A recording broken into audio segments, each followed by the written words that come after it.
We're back on the Ride 9 Lounge in the morning. Still drinking the best in the red. My man Mike, the rock moderator, and sitting in with us now is a young lady. I met her in an Applebee's far, far away. That ice cream parlor. That ice cream parlor. Always tell that story, the Applebee's story. The Applebee's story, and she's grown into not just an international star, and I'm so proud of her success. And she's here at 9 Lounge to rock with us. Ladies and gentlemen, my girl Chella in the building.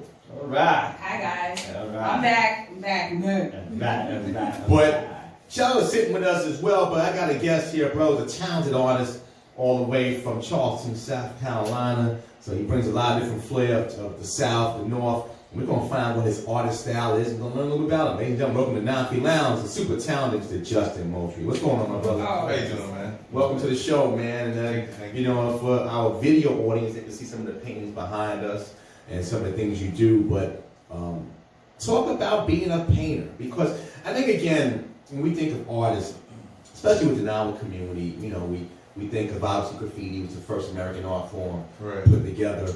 We think of different things, but I don't think we necessarily, I'm talking about just people who I grew up with, really have an appreciation of art until unfortunately a person dies. So why can't we appreciate art while a person's alive? So talk about just your artist style and how you got started. So my art style is really like illustration. Mm-hmm. So a lot of my artwork is done with pen and marker.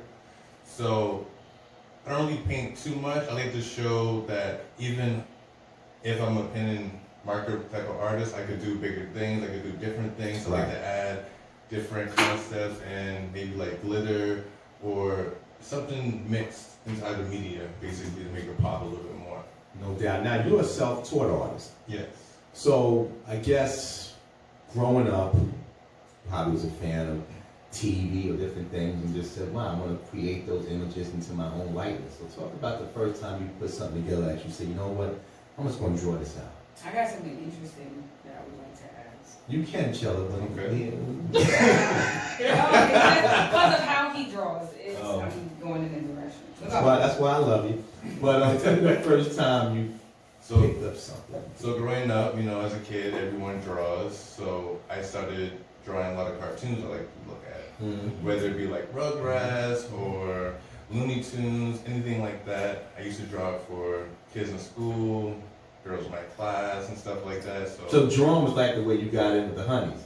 A little bit. Let me draw another picture of you. I see this portrait. You're so beautiful. Yes right, or no? I wrote pictures. You come right to the chase. I don't gotta ask you now if you're pretty, yes or no. And she's like, oh. So, and after a while, I wanted to develop myself as an artist. Right. And I was like, you know, there's not much black art out there. When I was growing up, all I saw was like Boondocks. And I was like, okay, I like this.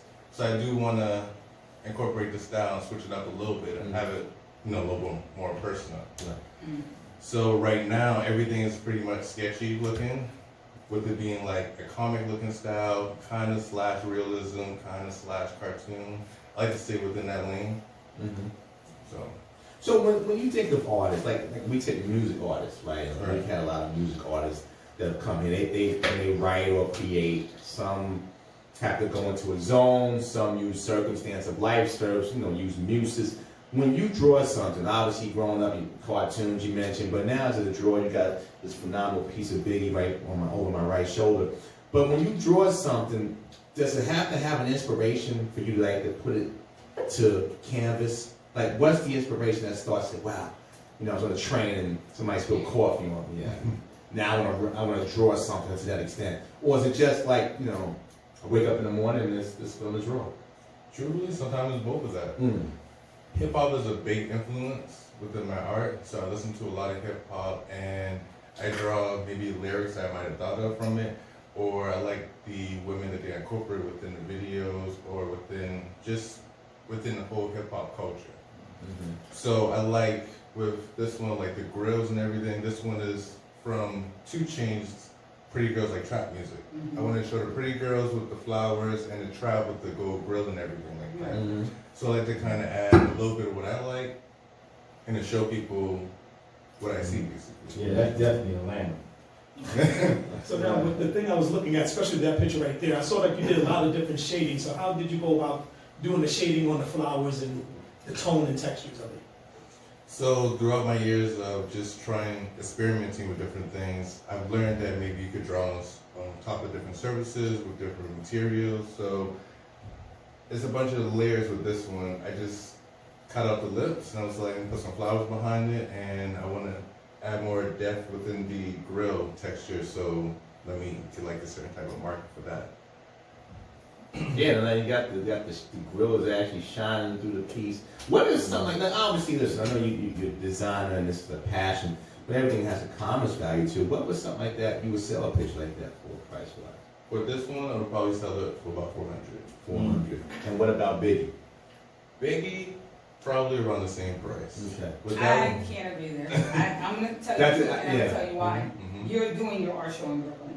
Yes, Nobody loves Biggie more than his own people. that's true. So I'm gonna tell you right now, they have murals of that man, T-shirts that will to this day sell. This man died March 9th, what was it, 1990? Hey, 7. Okay, 7. it's now 2020. That's true. Know Hell, your the worth. Nets is giving out bobbleheads of Know your Biggie. worth and know where you're at. I'll probably rack it up soon. That's Yeah. a selling point. That's a selling point. Speaking of that, you have this event happening in Brooklyn. That's right. This is say March 28th. Yes. Okay. So, yeah. even though I'm from South Carolina, I moved up here about 4 years ago. So right now I live in Bed-Stuy, Brooklyn. Mhm. So I've been living here for about 4 years, and now I want to go back to the South. I want to go to North Carolina, and I kind of want to make a name for myself in the Carolinas. And I got tickets out there. I wish I could come to the shows. They're gonna look for me. in the Carolinas, and like even like the nearby with like the Atlantis and stuff like that. Also travel back to New York because I made so much connections here. Why the relocation back south? I mean, obviously with the commerce here in New York and the financial opportunities, why the desire to kind of base, the world's a small place, travel anywhere, Right. but why base it back home in the south? Well, it's closer to home for one, and also New York is expensive. Extremely. Very, very expensive. Let me tell you something. I don't blame him. My brother, every time he comes back from overseas, he runs right to the Carolinas. He's like, I can afford it there. I'm like, okay. I feel like New York is great for the opportunity. Everyone needs to live here at least one time in their life, Right. but after that, you need to. Not if you grew up here, though, it's different. I grew up here, so to That's me, like when you get a hang of how to survive with prices like you do in New York City, you really just don't feel the need to travel anywhere else because this is the one place. If you can make it here, I swear to God, the rest is a breeze. That's true. Like And Sinatra because said it. I was able to monopolize, I'm gonna get the section it, I'm gonna fix everything, I'm gonna buy the off, I can save the money. Yeah, I ain't going nowhere. But she said she don't eat like a bad person. No, we're gonna talk about that. We're gonna talk about the unhealthy part of that. But the reason why I wanted to chime in real quickly is because the colors, Fat Albert. It reminds me a lot of the Fat Albert colors. And even though, how old are you? 26. You're very young. You might not really know more about that show. I know But that Albert. was that part of your inspiration as well? Not that one, no. It's crazy because the colors are so reminiscent of Fat Albert. Thank you. But Fat Albert is the shit. Don't. It is. Yes, because they made up lies about that man. He didn't do that.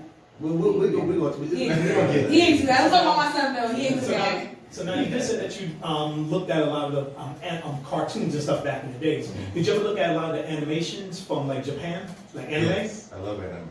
I think There every you go. artist There you go. that is is that easier art to draw than Looney Tunes and all that stuff? So it was like Looney Tunes and those type of cartoons. I found out about anime that drew nothing but anime. Then it was like no one's really liking. But the anime and easier stuff like art that. to draw, was it anime? Anime is easiest to draw? A little bit. A lot of people say like that Sailor Moon and all that, it was Yeah. easy to draw that, and then men they seem But I think it depends on which anime you watch it too. Yeah. Because I'm looking like right now, because I do watch a lot of cartoons. I watch anime and stuff like that. You don't I prefer shut up. I prefer looking at more of those type of cartoons than the new ones that they have out now, like that Teen Titans Go, that style of art. See, I can't get into. I don't like that style of art, the art that they have now. Me neither. I like the fact that anime is a little bit more diverse. So you can get like horror and like comical, romance, and action, sports. You get everything.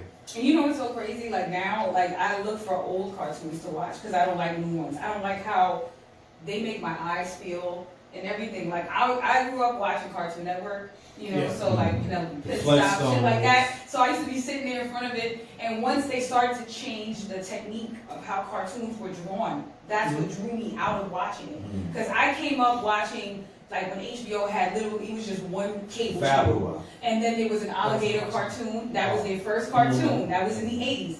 That was what I was watching. So I got attached, my eyes and my brain were programmed to watching a certain kind of cartoon in Technicolor.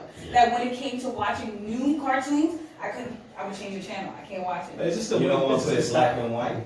I wasn't a fan of black and white cartoons. I was just a fan of Technicolor cartoons. For some reason, like Woody Woodpecker. That's an 80s, 84. Those old 80s Looney The Tunes. Jetsons. Remember the movie that Yeah. they did, the Looney Tunes movie, things Yeah, like that. Like Rocky those are the Horror. only cartoons that I can tolerate. Mike? My brother was a fan of Dexter's Laboratory. Couldn't stand it. Yeah, Mike, you've been quiet on this. When you think about something. You don't got no cartoon question? You guys all looking stupid already. You better ask a cartoon question. So now there was another photo that I saw that you have. I was looking at just now, the young lady with the hair. Yeah. Now is that hair? Is it like what type of style of the hair is that? Is that like a plant that you used as a hair, or just something? No, that's marker.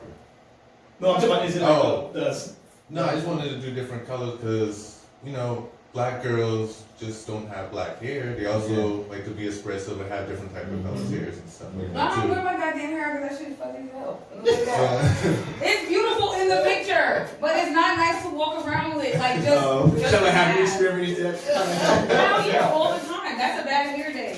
But they try to, rename it black hair magic shit, but that's a bad hair day. Nobody wants to walk around with shit like that. I've got a lot of work to do backstage. You gotta have a hat, the shit is in a bun. Your item game better be on I black. just want to share, it's like, me and Justin know each other from, work and everything. One time we worked together, and he was just, he was just drawing something. Yeah, basically. And within 2 hours, he had a whole mural or something. Justin, I feel bad for you to sit in the Carver Rodeo for 7 hours. But is it just that simple for you? Like again, I mean, I would love to draw. I would draw stick figures. That's why you do this now. I tried to help Kimura with a project yesterday, and You failed. no, because my effort For the was. audience, Kimura is your daughter. Kimura's my daughter. Right. And she's 14 and she goes to a really good private school, and they gave her this elaborate piece of homework to do when she got home for the break, and they said, she had to pick different subjects, and of course naturally had to do with poetry. She had to take a scene and draw it out, and I was I was stuck. I didn't know what to do. So I was just like, all right. Well, now you know Back Justin. to the drawing board, literally. Well, now you know Justin, so maybe you know. Right, but I couldn't cheat sketch and have him, This girl's a punch, really. So we actually sat there and drew it out, and she's like, "Mom, I gotta pick I said, pick the one where it allows you to be a wedding planner. This is the easiest route. I'm telling you, and then we literally sat down and did it. And as much as I don't like to draw, I found myself sitting there drawing for my daughter because that's how desperate I was to make sure she got a good grade on it. And naturally, the fingers were like that, the foot was like that, pointy, and the leg was super straight. Yeah, I she had can't. pigeon toe. Right. Special needs pictures. Right, and then they hold hands like this, but they only stand one way, and then they only have one expression. Like, you know what I'm saying, like Yeah, so that. I got a question now. When you're drawing faces, Mhm. because I always find that to be one of the hardest things to draw on a person. It's my easiest thing though. Is it, so do you still do the same routine, like how they have, like you draw the circle and then you make the line, like the cross signals and the thing for the eyes and the nose and the cheeks and stuff like that? Sometimes I might start with the eyes or I might start with the face because I try to see the shape first and then I develop it out even more. So I do a lot of portraits actually. So I draw a lot of hip hop artists and I try to go to their shows and actually try to give them the art because I enjoy their art. That's nice. Now, from a standpoint, you said obviously you working a job, trying to maintain. So for those who are interested in drawing, being an artist, talk about the financial aspect. Because it's just the term starving artist. I don't think anybody wants to be that. Right. But unfortunately, just it's just like it's part of the brand. But talk about just how to be successful financially with your artist. Is there a game plan or something that you're trying to put together that will have financial success doing something you love? Yeah, so there's many different avenues. The best way to do it is have many revenues and streams. So I do hats, which is via Hustle, my brand, which is Visionary Illustrative Art, the true hustle. You visualize what you want, illustration is the act of doing it, and the art is what you manifest from it. And that's your hustle. Right. So I also do illustrations for people, like commission artwork. I also go out on art shows and sell work. Sometimes I go in the subways and try to sell art. There's many different ways that you could get your art out there. That's Without dope. question. Without question. And then I see that you have vegan meals, Yes. vegan food, drinks, and performances. Yes. So So my you girlfriend do- is a vegan. She has a vegan business called Bunny Treats. So she does like vegan desserts and stuff I like might have that. to come call you on that, because that's a challenge for me. No, it's delicious. I mean, for me, I'm not talking about the food. No, I bet No, it is. he eats well. He's been on your It's not about me. It's not about me. But no, I'm saying because that's one of my, I guess, pet peeves. I love, I have a sweet tooth, and I always try to find things. And it's unfortunate that in certain areas you gotta look through needles and haystacks to get proper things. So it's important, and I salute her because again, we need that in our communities, better food. Because there's so many things we're hearing about. I mean, it's just, thank God for the beauty of the internet. The internet's like fire. It'll burn you, but it keeps you warm if you stay at a distance. Because we're finding so much information about food and things that we just took for granted, and now we're able to find it. So, yeah, without question. So, again, we have March 28th at, what's this? This is Feast Studios. This is Yes. an art studio inside Williamsburg, Brooklyn. And this is my last art show before I move. Oh, really? Yeah, so I'm moving April 1st. Oh, you out? Oh, It's a his lease is farewell up. party. His lease is up. That's why. You're like, peace, I'm out. March 23rd, 28th. I'm gone in 2 days. Joe, you better get him before he leaves. No refunds. No refunds. Oh, that's the Wi-Fi. So I call it All In because I'm putting everything all into it. It's my last show. It's my last chance to just show everyone in New York. And then I'm out. Dude, I hope the girlfriend's going with you. Yes. Okay, I don't know. Yeah. She might got a successful vegan business. I ain't leaving Brooklyn. No, You really. on your own, You son. must have, because she's capitalizing right now She's off like- of that. Yeah, she's gonna kick off her vegan stuff over there. I'm gonna kick off my art, and we're gonna. It's gonna be hard to sell vegan down south because that's what they. No, it ain't. That way transplants It's no. starting. Oh, really? Yeah. Oh. Vegan is not just salad, rodeo. It's I didn't say that. Especially good vegan food. Right. That's what people are looking for. Let me tell you something. There's a. I thought your girlfriend was the young girl in Brooklyn that I actually found on Facebook. So there was a sponsorship on Facebook that came up, like, you know how people can pay for sponsorships and just choose a demographic and then everyone will see it. Somehow this little girl, a little African American girl, she ended up putting out an ad and got to me. I ended up going to Brooklyn to her store. She has a tiny little vegan shop in Bed-Stuy. And when I tell you the food is amazing. You need to give me that address. I Joe. can't freaking find the name. Again, Justin Moultrie, where can people reach out to you, brother, buy some of this artwork? You can find me on Instagram at jjm.art93, As soon as I get this and Wi-Fi, everything's on there. Find you right now. Sounds good. And Shella's going to try to find you. Again, Justin Moultrie, ladies and gentlemen. We'll take a quick break. It's Knocky Lounge. Come on back.